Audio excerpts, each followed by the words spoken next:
Hello Year 11 and welcome to our second last video here on differentiation. We're looking at limits and continuity. We spoke about limits a little bit before. Rightio. So we use them when we were differentiating by first principles, and they can be a handy way of looking at what's going on without sort of substituting exactly into something. Okay. Sometimes what's happening at the exact point is a bit of a problem, but we can look at things that are really close to it, right? The limit as x approaches some value. Now, typically we just evaluate them by substituting in, right? We do have to be careful though about dividing by 0. So that's where they get a little bit more complicated, but mostly we're not going to be complicating them. So let's have a look here at some rules when we're dealing with limits. So first up, if I want the limit of function x plus g of x, right, it's the limit of f of x plus the limit of g of x. I can split it up like that. Good enough? If I want to find the limit of some constant multiplied by a function, so let's say 3x squared, right, then it's 3 times the limit of x squared.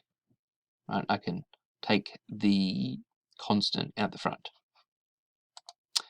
If I have a product, right, remember we differentiated those not so long ago using the product rule, functions that look like this. Okay, so if I have something like x squared outside of x plus 5, I don't know, then it is the limit of x squared multiplied by the limit of x plus 5. And the limit of quotient, very similarly, is the limit of f of x divided by the limit of g of x, as long as the limit of g of x isn't 0, right, the limit. Now, here's a couple of examples.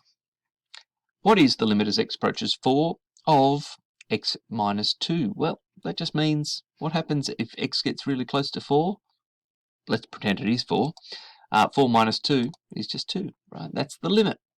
As easy as that. Substitute in.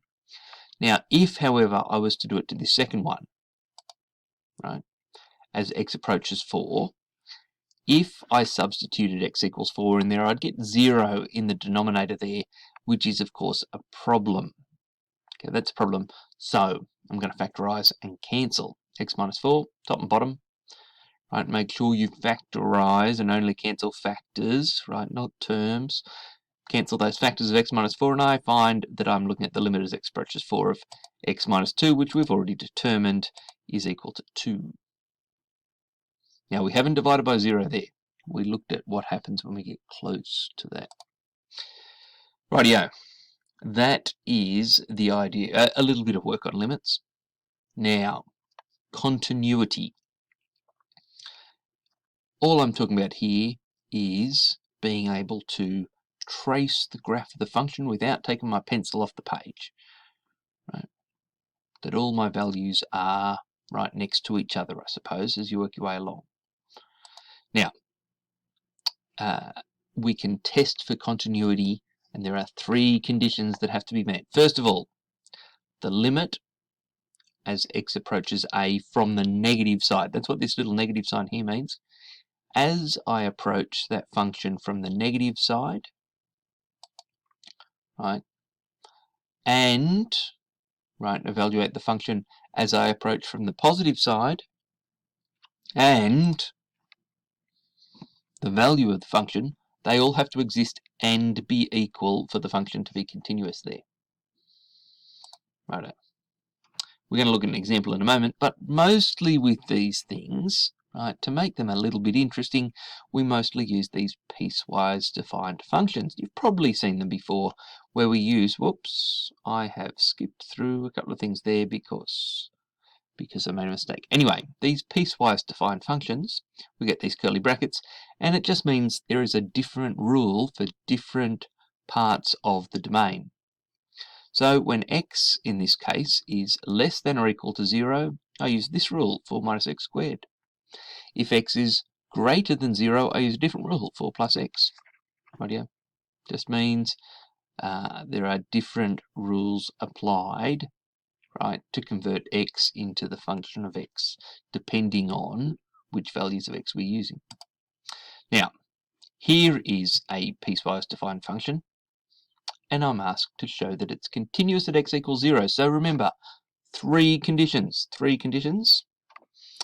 When we approach from below, when we approach from above, and when we substitute in that value, we must get the same answer all three times.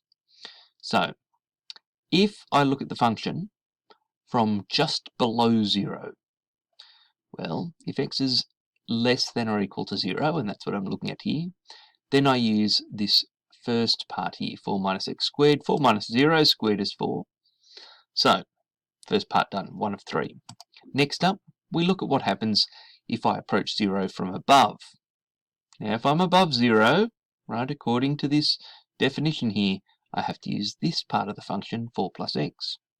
So 4 plus 0 is, of course, 4. So far, so good, right? The limit as I approach from below is equal to the limit as I approach from above. Now, we also need to substitute x into that function. Now, if x is equal to 0, as it will be in this case, we use the top rule there. 4 minus x squared, or 4 minus 0 squared, is also 4. So 1, 2, 3 conditions are all met. So it is continuous. Right? That's continuity. Three things: the limit from below, from above, and the function itself are all equal. Righto. There we go. That's the recap. That was slightly longer, and I'm afraid the next one I think is longer again. That's differentiability, but it is the last video. So, break out the popcorn, enjoy. If you've got any questions about this one, though, about continuity, make sure you ask me. Okay, see you next time.